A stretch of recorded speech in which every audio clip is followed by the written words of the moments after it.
I am keeping that risk low for a reason. I don't want my lenders to feel like they have to deal with draws or draw schedules or draw inspections or draw fees or any of that scenario, or feel the higher risk of putting money into an asset that they have no real control over because somebody else is in there fixing it up. Is your host, Eric Nelson. Thanks for listening. I have an awesome guest tonight. We were just talking in the pre-show. Man, I'm so excited. I'm glad I hit record because I have a bunch of questions to just dive right in. But Jaspreet Baveja is here with me today. Thank you so much for taking the time. Thanks for being here.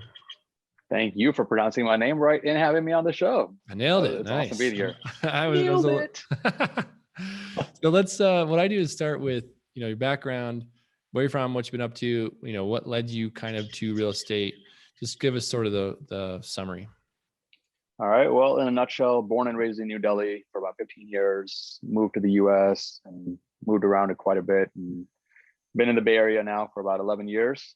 I was in IT. I was in a full-time job at a healthcare company doing healthcare regulatory compliance consulting. What a mouthful and horrible job. But in 2017, one of my friends at that job or previous jobs reached out and said, you should get into real estate investing. You've got your own family house in the Bay Area, put it on rent, go somewhere else and, get the whole real estate thing going. So I took his advice, bought a duplex in the Indianapolis market, grew that to 4 duplexes within 6 months, and saw the power and said, all right, well, you know what? I have had this one rental in the Bay Area. Let's just sell it. So in 2018, I sold the primary home residence I was in, the investment property in the Bay Area, and took out all that cash. And I was like, wow, this is amazing. I got to do something with all this money. And somebody that I was networking with in the indie market reached out and said, hey, would you be willing to do a private loan for me against this house that I want to buy? And then I'm going to wholesale it on the retail market, or even wholesale it pretty quickly, and I'll get you your money back in 3 months or less. And I said, wow, that's amazing. All right, let's take a look at it. 2 weeks of due diligence and finding, what I need to get done to be able to do a loan, how am I safe and all that. Did the loan, and it wasn't small. It was $250,000. And so when I'm looking at properties in Indy being $30,000, $40,000, $60,000, here I am lending $250,000. It was just mind-boggling to me. Like, where did this guy find this asset in the Indy market for $300,000? But yeah, it was worth 300 plus. And lo and behold, within 3 months, he was able to find a buyer for about 80,000 more than what he paid for it. He paid me off my loan, and he made a good chunk of money and walked away. I said, wow, that was just amazing. Like, I could have made the same amount of return. I couldn't have even made this on a flip. And, it was around a sort of guaranteed income and all that stuff. So I said, all right, well, let's do it again. And so I did about 6 loans within 6 months after that. You can see the theme. Like, once I pick up the thing, I just go full steam ahead. And by that time, the duplexes have become a pain in the butt, and doing rehabs and managing tenants and Section 8 and damages and evictions and all that. So property managers being a pain. So I said, you know what? That's it. So 2018 I became fully liquid. I just sold everything I had, moved into a rental with the family. I had 2 kids, and that was it. Just sort of dive into private lending. And alongside, I got into syndications. With all that liquid cash, I had to do something. So I got into 6 different syndications across multiple different asset classes across the US. And that one friend reaching out and constantly bugging me to get into real estate just led from living my happy-go-lucky W-2 job with a beautiful house on a 10,000 square foot lot with a pool to sell everything and let's rent and just invest heavily and look for passive sources. Yeah, I mean, I dig it. And okay, there's so much in there. First, I want to start with the end, like leaving your house that has a pool, a nice thing like W-2. Kudos to you, because I think a lot of people are afraid to do that. They might dip their toe in real estate investing, but I think, if you start with the end in mind, you could probably see 10 years from now that renting, that change in lifestyle, man, you're going to be back there plus some. That's my opinion. So, if you're able to have the discipline to like delay the gratification a little bit, wow, that is like, there's a whole lot going on there. And so let me dive in a little bit of the syndication side before we get into private lending. Sure. So when you say in 6, I assume you mean a limited partner in those 6. Can you describe what that experience has been like? Was it 6 different partnerships? I mean, general partnerships, How did you find them? Like dive a little bit into those and what's your experience been like? Yeah, so one of them, there are all 6 different general partners in 6 different asset classes in 4 different states, I think. And at least 2 of them were through CrowdStreet, a pretty big crowdfunding platform, accredited investors most of the time. And it was just easier to do due diligence on the syndicators, operators on that website, just because of the caliber that they bring to the table. And I felt comfortable enough doing a couple of deals there. One is in Colorado Springs for a property that's rented out to Northrop Grumman. So you've got, a national credit tenant, 100% triple net lease or something. They actually had 2 assets. They've already sold off one of them. So that was a good return of investment. And the other one was a friend of a friend from work when I was still working. And they said, hey, this guy does a lot of syndication in the Bay Area. Do you want to invest? I said, all right, well, let's take a look. And it was a multifamily deal in the East Bay, close by to home. And then there was a multifamily in Texas. And then there is another friend reached out and said, hey, I've got this people who do marijuana distillate facility that they want to get set up in SoCal. All right, well, that sounds like a pretty good deal. And, oh yeah, their performance is 100% return of investment every year, starting year 1. I was like, wow, that's insane. Even if they did 10% of that, Yeah. I would be okay. Let's just go with it.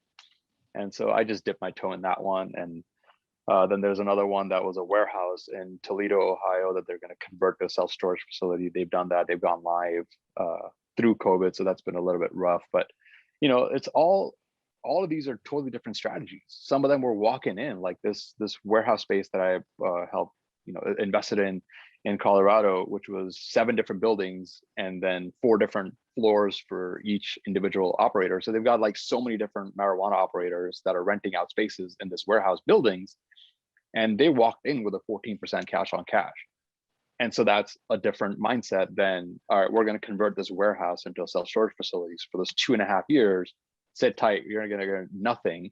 And then eventually when we start renting these out, we're going to start, retaining some of that capital, building up reserves. And then eventually maybe 3 years or 4 years down the road, you're going to see these returns. And then eventually after that, we're going to go ahead and sell it. And you're going to see this amazing sort of payout at the end and get 20+% IRR.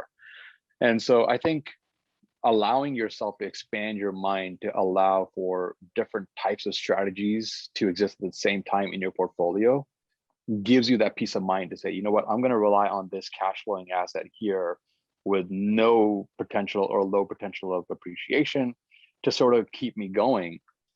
And I'm going to take this risk play money that I have and put that into syndications or operations or teams or companies or stocks or whatever you choose to be a little bit of that riskier side, to say, all right, well, I've got this reserve in hand. No matter what happens in my life, I'm going to go ahead and hold on to this and not touch it. God forbid something goes south. And for me, I've chosen that to be a 12-month reserve. So I have a 12-month holding capital, which I cannot touch. Horrible way to, invest money is to not touch it. Just let it sit in a checking account. But that's just what I've chosen to do. Is I'm a very risk adverse kind of person. And I just chose, well, that's the most liquid, easily accessible, not going anywhere kind of place. I'm just going to leave it there and not touch it.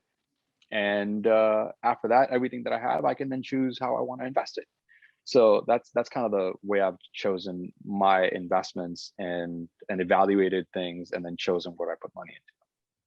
Yeah. Again, I mean, like every time I ask a question, I come up with 10 more. So that's, first of all, it's cool that you spread out, right? So I think this is one thing that I love about passive investing is, I talk about multifamily because that's what I love and that's what I believe in and do, but there's a lot of avenues out there. And like you said, there's a lot of, opportunities to be a passive investor in a syndication and all kinds of deals. So it's cool that you got the tip. So the other thing that I want to touch on is, I'm usually that person's bugging people like, hey, think about real estate with this cash you've got, or you've got a pretty sweet situation going on. Yeah. So like, I'm that annoying guy. And I hope that there's one friend out there who goes to the level you did, is like, let's do it. Because I had a friend before that did it to me.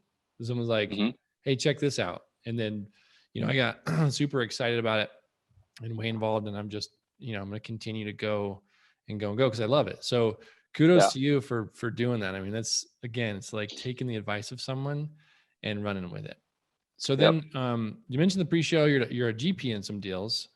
Can you, or you, is that current or is that like in progress? Yeah. So I'm a GP in one deal that's already in progress, and that's in Virginia. And it started off as a loan. They said, hey, we need some funds to be able to secure the deal or get it closed or pass the line. And it's going to be a short-term loan. And we would love to get this money. And I said, dude, I only do loans in the Indianapolis market. That's it. That's all I know. That's all I want to do. And so I don't want to do it. And they said, look, we really need it. We're going to give you an amazing return. Let's just do this. And all this happened in the span of 3 hours because they needed the money same day. I think you say 3 months and maybe 3 weeks, like 3 hours. That's crazy. 3 hours. I think it's all about relationships. This is the 100%. one thing that I talk about in private lending all the time, is that private loans are from individuals to other individuals. It's not, we're not reaching out to a fund or institution or a conventional bank or a credit union. It's nothing. None of those things are here. It is a person reaching out to another person and taking their funds to expand their business or their, make their business plan successful in some way. So it's all about relationships. And this guy I talked to a few times and said, all right, well, you know what? I'm still going to take a lien position. I'm still going to do a, deed of trust, and I'm still going to go through the legal process. Everything's going to happen. So get it done in the next 3 hours if you want my money. And so they got it done. I evaluated the deal in the time frame and then put the money in. And then as we were doing, the deal was going forward and they were going to pay me, I said, look, how about I get a GP stake in your deal, and you just pay me the interest that you owe me, and I leave the remaining of the funds in the deal as a GP. And so that was just a creative way of getting into the GP stake. Now I'm making decisions. I'm helping them with financing. I'm helping them with short-term rental space that they wanted to go, and bringing property managers to the table. So I'm adding value beyond what I initially did, but it's just another way of getting into that GP stake. You don't always have to have money. You don't always have to have deal flow. You don't always have to have the net worth. You can bring anything that you have that the team needs at that time to the table, and then buy yourself that GP stake with connections, with a network, with limited partners. I don't care what you bring to the table. It's just find a way to get yourself in a position where you can then become part of the GP team, grow your own experience, and become someone that can be treated as a GP on the next deal rather than a co-GP on this one deal. Because the more experience you have, the banks look at you better, limited partners look at you better, brokers look at you better, because now your name is on that document that says, yep, I am a co-GP on this X number of unit deal in this marketplace, and we've done this well. That's so good. I mean, the last 3 minutes of what you just said, if you're listening to this podcast, rewind and listen to it again. So good. So first of all, you said you don't have to have money, which, that's like the golden ticket in real estate. Is people think, well, I have to work my W-2, save up, and we're lying if we say that it doesn't hurt. Like, I mean, it helps to have funds, right? It helps to have, but there are situations, lots of situations, even in like buying your first rental. I tell people all the time, team up with somebody, team up with someone with cash. You bring, and Brandon Turner says this all the time on his podcast, I'm kind of stealing it from him. You bring the hustle and the knowledge, they can bring the money, and that's kind of true on any scale. It's like, get educated, number one, and then find your thing, like you said, it's find a way where you can provide true value, not like quote unquote provide value, because you hear that a lot too. But if you're actually going to be a teammate and provide some serious value, that's awesome. So love everything you just said. That's so cool. And the other thing you said was like creative. So my wife and I got into real estate through absolute creativity. It was owner finance deals. It was low down payment. And then the most important thing you said was relationships.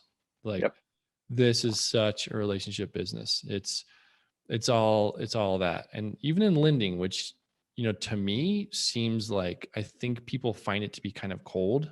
It's like, you're quote unquote a bank, you're lending them some money, you want some interest, and in a certain period of time, you want your money back. But that's not probably the case at all. So I think this is a good transition. Can you dive into some private lending? Explain what that looks like a little bit, on a private side, and then what type of deals you typically do. Sure. So I think a relationship is key.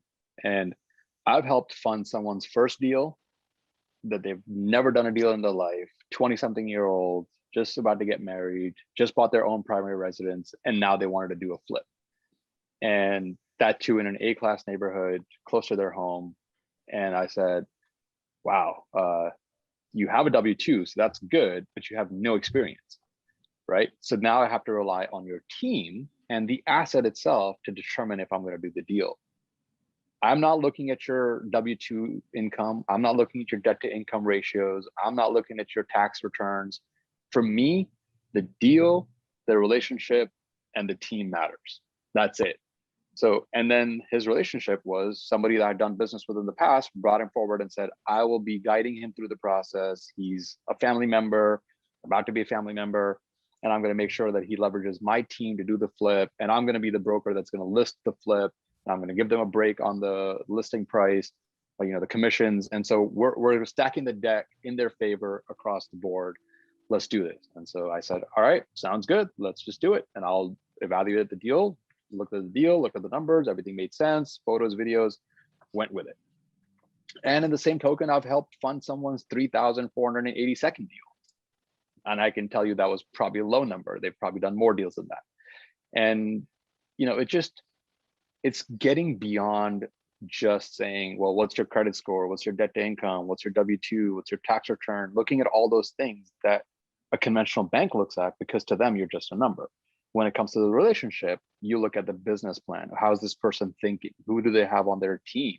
Because if I know the GCs that you're about to use, or the broker that you're about to use, or the one that you are using to buy it, and I know that their valuations are accurate, or the property management company that you're bringing to the table for a rental, it just helps me feel that much more comfortable. And believe it or not, the number one factor that I look at when I'm doing a loan is the warm and fuzzies. And that's the one thing that no other bank will ever look at, because that's crap to them. It means nothing. Right? Yeah, no. And you put yourself in the shoes of the borrower too. I think Exactly. it's a two-way street. So he's like, Yep. I want to like the person who I'm borrowing money from, and I Yep. want them on my team, and Exactly. they will work, I would assume, I'm kind of speculating here. They're going to work harder to make that deal done, to get it done for many reasons, but maybe the most important would be the relationship. It's like, if I botch this deal, Jaspreet's down the road and I got to go out and find someone else. Exactly. And, I've helped broker or facilitate a lot of loans now, where if I don't have the money, I'll bring someone else to the table who has the money, put their money to work. But before I get into that, I am primarily lending in the Indianapolis market. I just love the teams there. I have GCs, I've got property managers, brokers, handymen, electricians, plumbers, HVAC guys, rehab guys, short-term rental managers, you name it. I've got that whole team, legal teams, everything set up to the point where, God forbid, if a deal went south, I could take possession quickly through the legal team and have my GCs in there and get it done and list it through a broker or convert it to a rental through the property management company very quickly. And to that effect, so far, 200 plus deals completed in the last 3 years, either with my own money or somebody else's money. And not one has gone down to late payments, foreclosures, defaults, missed payments, or anything of that nature. Wow, that's incredible. That's an insane track record. Congrats. And that is the power of relationships. Thank you. Yeah. Because nobody wants that private lender to feel bad, to not do the deal again, or the private lenders don't want the borrowers to be in a bad position. So they'll always work out a situation and say, all right, hey, Jaspreet, listen, I know you helped me get this private loan facilitated, but the deal is going to take 7 more days than we anticipated. And that loan closes in 3. So we're going to need an extra 4 days. No problem. We just reach out to the lender, say, hey, look, is it going to take a fee? Is it going to take a point? What do you feel is sort of, how would I put this?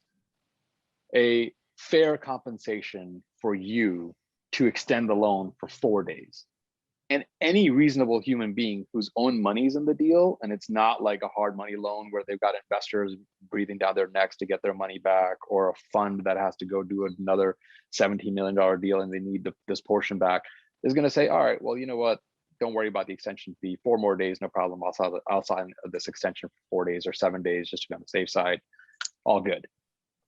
And that's how you avoid any negativity. There's nothing that says that you can't go in and ask for an extension. My notes are written that way. The deals are formatted in a way that everybody has the ability to negotiate everything. When a borrower comes to me and says, hey, I need to borrow $68,000 for the $72,000 purchase, and a lender says, well, I'm willing to lend 67, it's just a negotiation. Maybe two other lenders that I reach out to might say, oh, I'm willing to lend 70, right? It's such a unique space to be in, where the lenders choose what they want to lend on, and the borrowers can then come back and say, well, I want to use one of these three lenders that you gave me the option for, because this guy's giving me 6 months or 7 months versus the 6 months, or they're giving me a higher loan to cost, or they're giving me a better rate or point structure.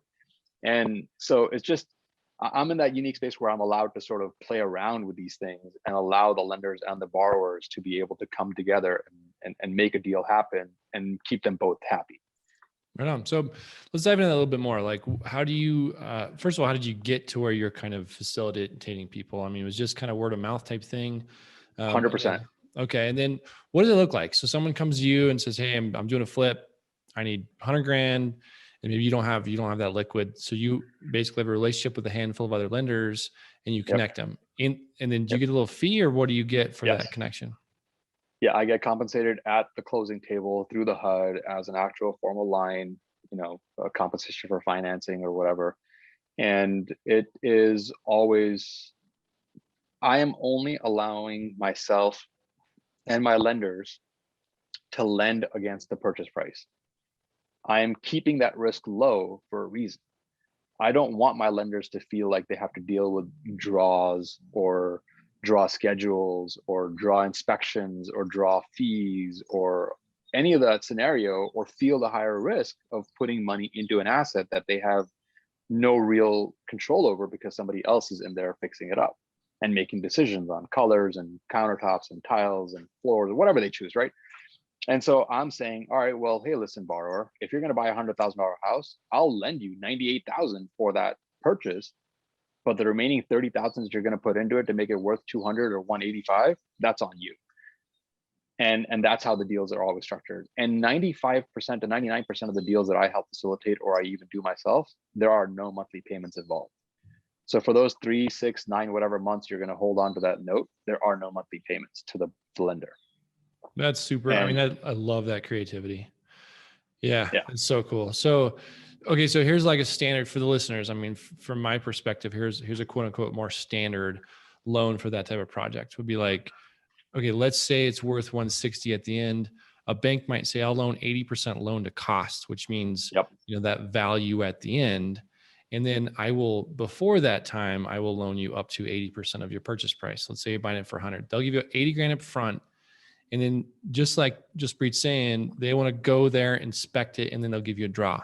And so you've got these weekly inspections, weekly draws that, yeah, you're right. I mean, let's just use a little expletive here, pain in the ass for everybody. It's like, I don't want to, so I love your structure. And then my first question was, okay, loaning, 100% loan to value, which is the purchase price, current value. It's a little risky for the lender. And if you're a borrower's perspective, you say, well, I don't want to pay interest on that value because I haven't brought it up yet. Mm-hmm. But, because that time along the way, if you have payments along the way, the holding costs can kill you. So if you have no payments, you say, okay, we're going to defer the interest to the closing. Man, this is a really powerful loan. And if you're out there listening, I mean, this is really cool. If you're in Indianapolis market, I'll say, is that where you loan? I assume. Yeah, that's it. I just like to limit myself, again, reducing risk. Like I said in the very beginning, I'm a very risk adverse kind of guy. And whatever I could use to limit my risk, or anybody that I bring to the table's risk, that's it. That's what I'm going to do. So I've stuck pretty hard to that indie market, and that's it. I dig it. So did I miss anything there? I mean, was that pretty accurate? That's kind of how I've seen these type of loans. Exactly. It's always about, 75% loan to cost or 80% loan to cost, and up to 70 or 80, 90% of the purchase price, and then 100% of the rehab. And so I think those are good for higher dollar amounts, because then individual private investors may not have that kind of money or may not feel comfortable with that kind of loan. And so then you say, well, you know what, I don't have the 48,000 or the 60,000 that it's going to take to do this rehab. So I need to go over to a fund now that does these 90% loan to cost. And so I can put a hefty down payment. Because you're gonna pay in points, fees, underwriting fees, loan doc prep fees, signing fees, paperwork fees, administrative fees, whatever else they have, a plethora of fees to get that loan approved. And then you're going to deal with the hassle of weekly, bi-weekly inspections, loan draws, and you're going to put the money up front anyways to then get it back from them as part of that draw. So, I think every one of these loan products has a place and time. And every one of them is successful for a reason, because people need this money to do the deal, and they will figure out for themselves what's worth it and what's not. And I'll tell you, I've told investors that have come to me, the borrowers, and told them, I'm sorry, I just don't feel like this is a good deal for you, because I don't think you've accounted for this holding cost, that thing going south, the sewer line backup, or the roof leak that you saw in the report. I don't see you being addressed in the statement of work. And so I want to be 100% on the side of my borrowers and 100% on the side of my lenders, because the safety is in knowing all the details. So I like to be as thorough as possible and either walk the borrowers back away from the deal to say, look, I don't feel like there's enough buffer in this deal for you to make any money. And yeah, my lender is going to walk away with the property, God forbid, if something goes south, and they're going to come after you or your LLC or you personally to recover their money. So they're going to make the money back. I'm not worried about them. Here, I feel like you may not get you may end up with a short end of the stick or nothing at all. And you don't want that. So I've helped borrowers back away from deals, and they've still come back with other deals. And they just thank me in the future and saying, well, thank God you stopped me from that deal, because I saw somebody else buy it. And 6 months later, I saw them selling for way less than I thought it was going to be worth. So it's, if you keep yourself honest, if you keep yourself as a value add beyond just, I'm going to bring you the money to the table, right? And you keep yourself as someone who is that sort of unbiased individual, even though you're going to make money if you do the deal. If you bring that integrity to the table, that's how the organic growth has happened. I haven't made a single ad. I haven't done any sort of, widespread network like, hey, come to me for money. I just don't want to, because I enjoy the life I have. I gave up that life for a W-2 and for a reason. In 2019, when I quit my job in 2019, my family and we took a trip for 2.5 months across 9 countries and 2 states, just nonstop. We were gone. We didn't come home for 2.5 months. Right. And through those 2.5 months, I had a flip going on in Texas. I had a flip going on in Indianapolis. I had 3 loans that were out, and I gave 2 loans, but all of that combined took me about 16 hours, I think, over those 2.5 months to manage. Yeah, it's powerful. Because that's just right. Like that's what I chose to do. I was sitting in Italy, or I was sitting in Switzerland, or I was sitting in France, or on a boat in Portugal, or hanging out in Barcelona. I could do anything from anywhere, because that's just the life I chose to do. And that's why I don't grow so big that I have to then hire a team of 4 underwriters and 2 loan doc processors. I just don't want that. Or at least I didn't at the time. Now, if I'm looking at the fund level and growing that scale, it's going to be with people that I can trust and rely on to continue to then say, all right, well, let's expand a little bit with a process in mind. So, it's that integrity that you bring to the table that sort of as the value add, and people always come back and say, all right, well, let's just do another one. Yeah, man. Again, like, couldn't agree with you more. There's a lot there, but I'm glad you came back to the integrity piece, because that's something I say probably every other week on this show is that's it, man. Like the integrity and the reason why you do it.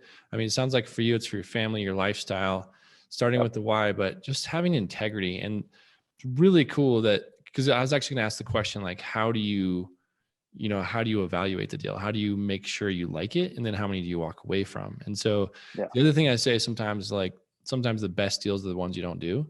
So it's really cool. You can help a investor walk away, because people do get pretty emotionally involved, especially like a flip or something. And if you can just say, hey man, I'm looking out for your best interest. This is not a good deal. That might be the best thing they could hear. So that's amazing. Yeah. I think, people have always said that if I tell them, look, my position is secure. I'm going to go after the asset. I'm going to go after the LLC, and I'm going to come after you personally, and I'm going to get paid. Whether it's a judgment, whether it's assets that I take control over or foreclosure, whatever it takes, I'm going to get paid. I have no interest in going down that path, because that's not what I want to do. And so I'm going to tell you right now, this should not be the deal you go after. And that's it. I tell people all the time, your lender is your number one best friend in a deal, because they ideally never want to do a deal that's not going to make sense. Because nobody wants the headache of going after an asset and doing the foreclosure and waiting for months and filing stuff and, you know, all that paperwork and nuisance just to get control of an asset, to then spend more money into the flip yourself and then get it listed and sold and manage the rehab and manage the sale process and the commissions. Like, it's just not something that's ideal for any lender. And so if any lender is making you go into a deal that you feel tight in already, it's because their intention is to get control of the asset. And that's something you should be wary of. Totally Always agree. think about, yeah, right. It's just, if your lender can tell you no, listen to them, because they're going to make money no matter what. And they're still telling you no, that means that they're looking out for your interest. Yeah, that's a powerful tool right there. Because, you know, if someone hears no, a lot of times they'll go somewhere else. You know, they'll find a lender who'll do it, and then they'll go sideways, you know. But if someone says, hey, I don't think this works for you, that's pretty powerful. So again, you know, emotions might be involved, but sometimes just walk away. So that's actually a cool transition. I mean, you kind of mentioned it a little bit. Let's dive into the fun thing a little bit. So are you willing to share like what you have going next, you know, your funds that you have cooking? And can you describe what that looks like? Yeah, so I'm working with Fairwind Capital, and we are looking to get a fund started soon that will do multifamily investing. And this will be a fund that is able to pool money together and go after multifamily assets and get control, take possession, value add, and then refi and hold or sell to continually generate the returns for our investors and make neighborhoods better and allow for a better class asset to exist in that neighborhood to then raise values around it as well, right? So it's a plus for everyone.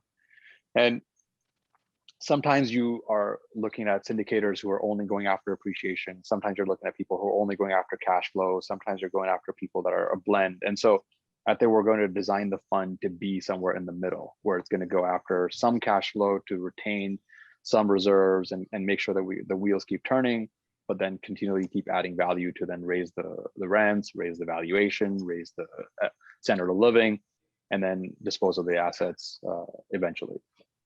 So that's one fund. And then the other fund that we're going to look at is going to be around debt, where we can then raise money to pool the money together and then have me managing which directions the funds go to and who can borrow and how much and all that stuff, and set up an entire structure to evaluate deals and possibly grow beyond just the Indianapolis market that I'm comfortable with. Because at that scale, you can then hire better teams, you can then form partnerships with other people to then have a little bit more comfort level in the market and say, yep, I'm okay lending in these other markets as well, because I feel like they're in similar places as Indianapolis.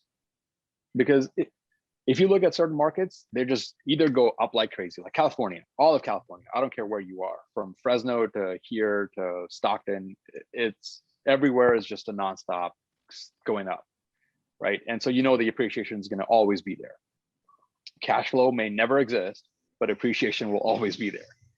But then if you look at markets like Indianapolis or sometimes even Memphis or Atlanta or any of these other places that are slowly picking up appreciation, but have been good cash flow markets, then that's an easy place to lend to. Say, you know what, I believe in the cash flow here. I believe in the valuations. They're going to pretty much stay steady or go up a little bit. It's not going to be this random, like all of a sudden in the East Bay and let's say Walnut Creek, right? You went up 10% and then 6 months later you came down 15 to then go do that all over again. So I just feel like the market evaluation is going to be a little bit different in the fund, but that's the goal, is to have one for multifamily and then one for short-term debts. I love it. So let's walk through that a little bit. I mean, what is, because you know what you hear about funds, at least, you know, being the devil's advocate, is you've got this pile of money and you always have to be using it. Otherwise it's costing you money. Right. So that I think some people have that fear. And maybe that's illegitimate fear. I mean, I think you know, sometimes it's like, yeah, that's true. But if we're always looking and we like kind of see this disposition happening, have another one ready to roll. But the question I have is help us understand, listeners understand what's the difference between, a fund and a syndication. So like, can you purchase the entire property, or would you want to basically, instead of having limited partners, the fund is basically a limited partnership group? And then Yeah, the fund manager, you and a group might be kind of the quote unquote the GPs, if that makes sense. exactly it. So we would form a limited partnership, and that will be the fund, which would then take the LP position of that syndication. And then the GPs of the fund will be the GP of that deal and direct the rehab, the refi, the resale, all that stuff will be in control of the GPs. And the limited partners that have invested into the fund will retain that limited partnership in that particular deal. And we're not limited to one deal. So syndications are deal specific, so you can evaluate. The limited partners can evaluate the market, the syndicator, the deal, the asset, the overall business plan of each individual deal and say yes or no. Whereas the fund model, they trust the syndicators, the actual operators, the fund managers, and their thesis as to what they're producing and saying, okay, well, the fund has a buy box. This is what the fund is allowed to buy. This is what they're allowed to do with it. This is how they're allowed to dispose of it. And then as long as that business model makes sense and they trust the operators of that fund and their track record, then the limited partners invest larger amounts of money, usually into the fund, to then allow them to go after, let's say, 486 units or 1,000 unit assets versus the 100 to 150 unit assets in a syndication. And it just allows the syndicators a little bit more room to be able to deploy the funds as needed. If they're in the middle of a due diligence where they had not soft down payment, like soft EMD, and another one comes across that's way better, they can then just direct the funds towards that first versus having to only go after that one asset and having all the funds tied to each individual one. So there's pluses and minuses as a limited partner and as a general partner to doing both. You want to have a syndication experience before you go into the fund model, because you now know that what it takes to deal with limited partners, how to communicate with them, what kind of information you're disseminating every week, month, quarter, whatever you choose to be, and set up your business process and build that integrity and build that track record, and then take it over and scale it through the fund model, which allows you to get a lot more money to the table and choose which way you go versus being limited to each individual deal and constantly being in that, let's raise money for this one, let's raise money for that one, and doing all that stuff. So yeah, they both have their place. Yeah, that's awesome. Actually headed to a conference this weekend, and one of the topics is going to be basically, is this like a fund versus like, raising per deal type thing. So within that fund, have you thought about like investing in other GPs, or do you actually want to be kind of the main GP, or a little bit of both?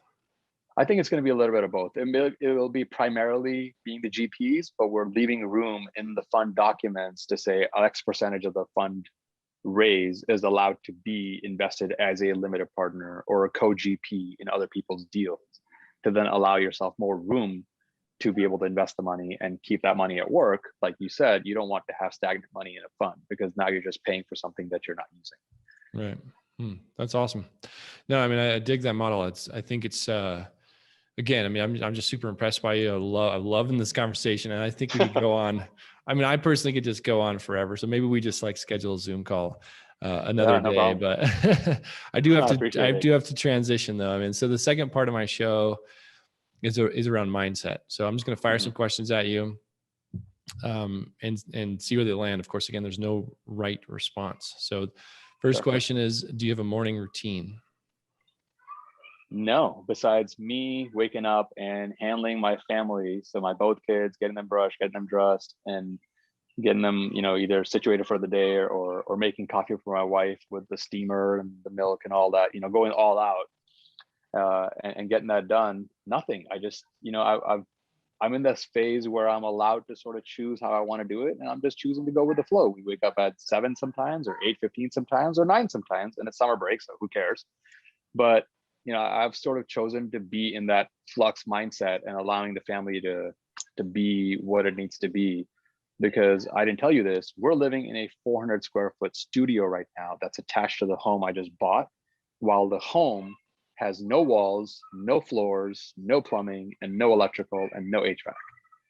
So there's even exterior walls missing from the home right now. So, to allow for that, for a family of 4 to live in 400 square feet, we're just sort of going with whatever schedule makes sense and allowing the family to be what it needs to be and the dynamic to change on a daily basis. And so there is no routine besides, let's just make sure the kids are awake and brushed and all that and ready for the day. And then my responsibility is always the morning and the evening routine. So I make sure they get up and I make sure they go to bed and everything that it entails. And I love that. So that's my routine for the morning and night. And that's pretty much it. I love it. No, I mean, I always say it's like whatever works for you in whatever stage of life. And plus, I mean, it seems like you've done this transition out of the W-2 and you're like kind of being more available and home. And that's like my personal goal really, is to like have some more time, so love it. Cool. Next question is, what books are you reading or what books can you recommend? Oh man. I think Rich Dad Poor Dad was one that definitely changed my mindset around understanding what assets and liabilities truly are. And that's what allowed me I left my 3,000 square foot home in the hills with an amazing backyard and a beautiful home to then choose to sell it while I was living in it, right? I told you in 2018, I said, I'm going to sell my investments, but I ended up selling the primary residence too, because that's around the time I was reading that book. And I said, well, why do I have this $5,000 a month payment towards a house, which I use 1/4 of, or maybe a half of? And why not just we go somewhere where we can downgrade a little bit, pay a little bit less and save that money and invest it, or choose to then put it into travel. I don't care if I'm spending the same amount of money, but instead I'm going to keep some of that for the rent. And then the rest of it is going to go towards travel. And that's what we ended up doing, right? So it's just, I think Rich Dad Poor Dad just really helps you align your mind and wrap your brain around this amazing house that you're buying is not really an asset unless you can treat it as such and keep that emotional involvement out. And that's what we did here, is buy this fixer upper that we moved into.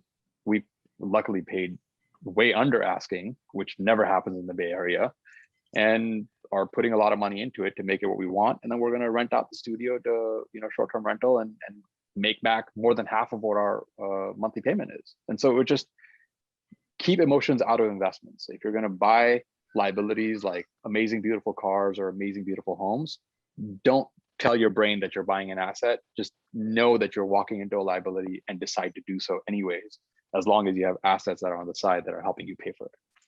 Oh man, such good stuff there. I mean, we started with a book and we landed on some amazing advice. So yeah, I mean, my wife and I kind of live the same thing. I think to each their own. So, I think some people out there, they dig the fast car and the big mansion. And if that's your thing, great. Again, we love travel. It sounds like you and I have a lot in common. We currently house hack as well. So we got 2 rentals behind our house. And we kind of, there are times when it's like, we wish we had a little bit bigger yard or more privacy or whatever it is. But we value travel and being able to invest because we're kind of focused on the future. Again, to each their own, but I totally agree. And I can even remember where I was when I listened to Rich Dad Poor Dad, because I think it has such a major effect on so many people. If you're listening to this and you haven't read that, go pick up that book. Yeah. Now, audiobook off of, don't have to go anywhere. Just go to your local library and get it on Libby or Overdrive or any of these softwares, which allow you to get the book for free and listen as many times as you need to without having to buy it if you don't want to invest that money. And I do consider that an investment, but still, that's a free way to get access to any book. Go to your local library and get into Libby, get into Overdrive, get into Hoopla, any of these places. They have amazing libraries of amazing books that have so much value and that are worth so much money, but you get access to them for free. Love it. Again, man, so many nuggets in this show. So good. All right, cool. So the next one is, have you ever had a coach or a mentor, and was it worth, your time or money? I never paid for a mentorship. I did join a group with Bridger Pennington, Investment Fund Secrets. That's the first sort of mastermind I've joined that allows you to learn how to operate funds and what funds are all about and how to really get around the scared mentality of having a fund. And so that one I found very valuable, and I find it super awesome to have that networking aspect of it.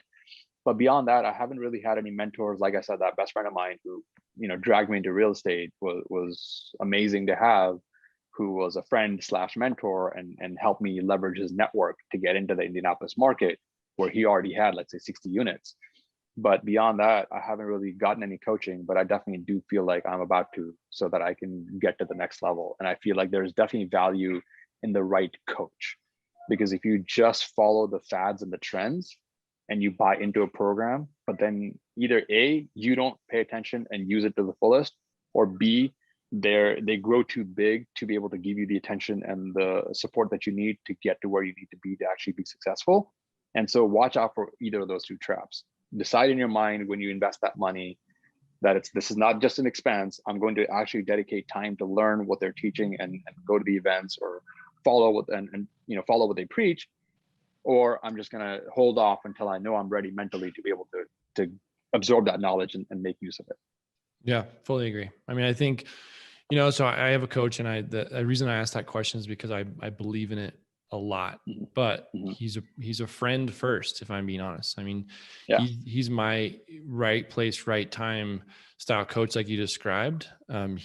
He's awesome. His name is Jens Nielsen, just a little shout out. But I think like you said, I mean, there are tons of gurus out there. There's tons of people who have these systems in place where, and I don't want to knock them because they're successful for a reason. Right. And if you do follow what they're saying, if you do, really follow all the stuff, I'm sure you'd be successful.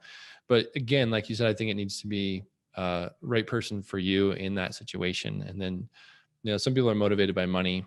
If you're going to spend money, you got to go for it. So cool. Awesome question again. And awesome answer. I gave myself a little kudos. Awesome question to me. Perfect. Awesome, man. The next one is what's something you've done in the past that you wouldn't repeat that we can learn from? Oh man. I think not enough due diligence. I had a flip in Austin that I did that lost me about $45,000.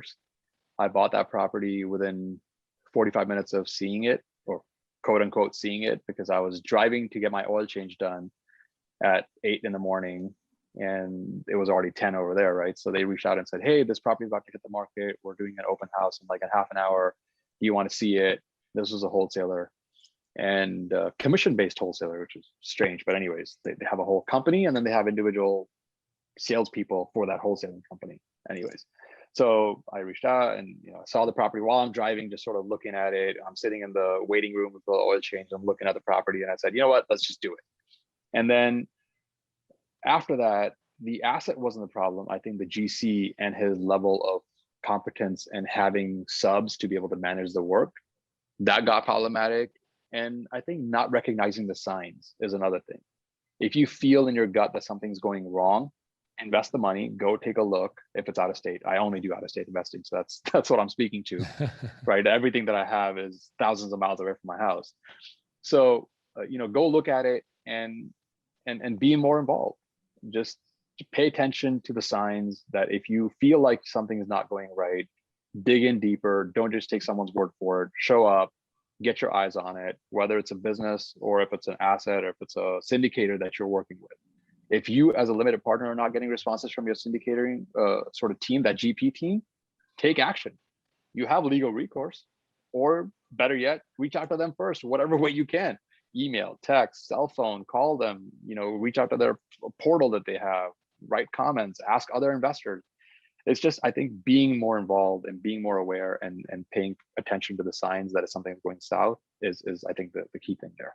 Oh man, good tip. So a couple of things, absolutely agree. Is like due diligence is like for me the most not so fun piece of doing properties. I mean, you like the fun of finding the deal, the hunt, like it's exhilarating, get under contract, super cool. And then it's like, okay, here comes the grind. Yeah. It's like, oh my gosh. And I don't really mind underwriting. And I actually don't really mind, walking the property and inspecting. And I actually love dealing with the property manager, but it's just the diligence of what is the business plan? How are you going to get there? Who's the GC? All those things. It can be kind of a grind, but it's absolutely worth its weight in gold, and you have to do it. So excellent tip. And then the other thing you said was, if you're not getting a response from your general partnership team and your limited partner, that's a pretty big red flag in my mind. Yep. I think the best GPs, the best operators, they're 100% transparent and they are very honest and open, and communication's got to be there. It's your money in the deal, so don't be shy. Exactly. So I love it. Great tip. So the next one would be what mindset tips can you give someone to propel them forward? I usually ask like someone starting out, but just in general, what is a mindset tip that you can share for our listeners? Don't have a scarcity mindset. So good. I don't care if it's sharing a deal with someone to have them take a look at it and worrying about them stealing it. Don't be worried about asking for help. Don't be worried about bringing someone to the table for someone else and saying, oh, well, if I bring that person for this deal and they take the money, then I won't get any money. It's just, I think a lot of it is money driven, right? People are always worried about not being enough money. There are billions or trillions of dollars just sitting on the sideline, whether it be the stock market, whether it be the coins on crypto, or whether it be real estate, or it be any other assets that you can think of. There are trillions of dollars just sitting on the sidelines waiting for the right operator, waiting for the right opportunity that meets that fits their box to put money into. Worry about doing the diligence, and worry about networking, and worry about building relationships, and worry less about the money. It will come if you find the right deal and you present it the right way, and you have integrity in being able to follow the plan that you have. You will deliver, and you will find the money, and you will find the assets that you need to be successful. Yeah. I preach about abundance mindset because I couldn't agree with you more. And so I touched on the quote unquote fear of a fund a little bit. Yeah. And I think a lot of people will say, well, what are you going to do if this big pot of money is not doing something? Mm-hmm. To me, that's kind of a scarcity mindset thing. It's like, there's deals out there. If you say, hey, I've got a fund and we've got some cash, I can guarantee you people are coming to knock on the door. So, that's a very specific thing, of course, but just in general, totally agree. People tend to get a little greedy, like GP points, for example. It's like, you got to bring another partner in who has a skill set that you need that will make that deal go better, but you give up a percentage, for the partnership, and you make a little less. From my perspective, that's awesome, because first of all, your investors are doing better, and then it'll just propel the next deal. So exactly. I picked two specific deals or things to touch on that, but that's an amazing tip. So love it. All right. So the next one is, if someone asks you I'll start with the first one is, what is your definition of success? Oh man, it's so individual. For me, success is being able to work less than 4 hours a week and spending time taking my daughters to gymnastics and wrestling and cheerleading, and you name it, I'm there at every single one of those things. Every day, I'm there at every one of those. That to me is success. And that's just making your own choices, being able to live out your dream, no matter what that may look like, is success to me. Yeah, that's so good.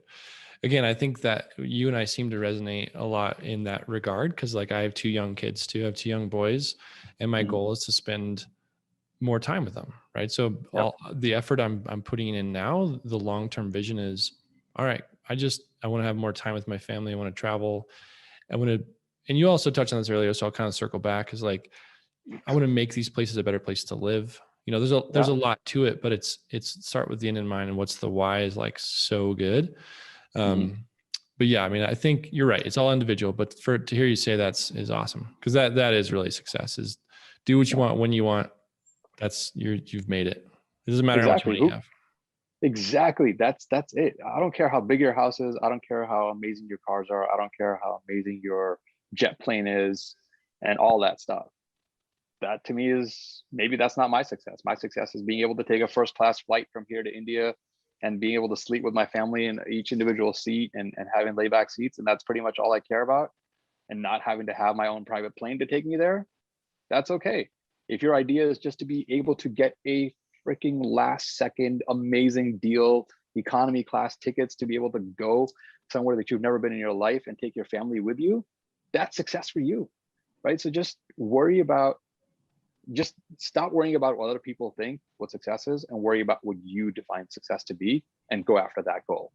Forget everyone else, dude. That's the American dream, right? People always No, when we're in high school, we don't care about what other people think. We shouldn't. I know a lot of us do. But you get beyond that. Just that's it. Just get beyond what other people think and define your own success and just go after it. That's it. Be happy. Yeah, I mean that's really the heart of the question. I mean, I asked that question because I'm interested in what people say. I'm interested to hear what people's thoughts are. But two is like everyone has their own version of success, and you should be chasing that, not your friends, not your neighbors, not your parents. It's whatever you are after. It just always circles back to that. So awesome, man. This is like the gift that keeps on giving, this podcast. It's my, like, it's for me. Like, most listeners may not get so much, but I'm loving it. So thank you. I appreciate that. Thank you. Cool. And then, I always tag onto that, if someone asks you personally, what makes you successful as compared to someone else, what is your response? It's hard. I think not chasing the money might be the key there. Is right. If I was only chasing the money, I would have never been able to say no to a borrower. If I was only chasing money, I would have grown tenfold by now by hiring 3 other people and having advertising and building relationships with institutional funds and all that stuff, and just gone crazy. Or, bought everything that I could have possibly bought. It's just, I think, choosing to not do something for the sake of doing something is I think key to success, because that allows you to be selective and allows you to choose the right things for you. And then even if they go south, that, okay, I waited this long to choose this one thing, I'll drudge through it to make sure it's successful, and I'll do what it takes, and then get that amazing feeling at the end to say, yep, I chose this for a reason. And look, it took longer, it was worse, I had to put my money in it or whatever it took, but I got it done, and now it's successful. And then you walk away from that and you go do it all over again. So I think just being mindful of what you choose to do, what assets you go after, what lifestyle you want to have, and what direction you want your life to go into is, I think, what helps you define your own success as well. Yeah, super good. I won't say anything to that. I just love that answer. So again, I think, for me, I could talk to you for a very long time. I hope we can set up another call. That's what I like about podcasting. I get to like grab an hour of your time and ask a bunch of questions, but cool. So, we'll wrap it up here. How can our listeners get in touch with you? Where can they find you? Website, social media, all that stuff. Well, I am on Clubhouse quite a bit now. J Baveja, JGB LLC. You can just type in Jaspreet Baveja on the internet. I'm sure you'll find it. But my website is jgbllcre.com.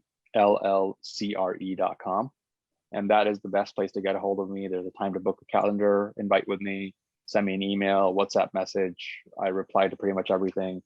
And please do not reach out to me for deals that you want funded in Tennessee or in Idaho or California or any of that stuff. I specifically lend in the Indianapolis market, and that's what I like to focus on. And I will try my best. I never say that I will always guarantee a loan, because it's just not possible to do that. But I will definitely try to make sure that I can work with you on negotiating, whether it be the loan amount, whether it be the duration, payment schedules, points, fees, structures, whatever it takes to make sure that everybody in the deal is happy. And that's sort of the goal. Sounds good. All right. Well, Jaspreet, thank you so much for your time. Appreciate you being here. Thanks for coming on. Oh man, that was an amazing conversation. Thank you for having me. I loved it. Thank you for listening to this episode of the Real Estate Mindset Podcast. If you've enjoyed the content today, please follow this show wherever you listen to podcasts. And don't forget to head over to wildoakcapital.com for more information or to connect with Eric directly. Please take a moment to leave a review or tell a friend about what you've listened to today. We hope you'll tune in again soon.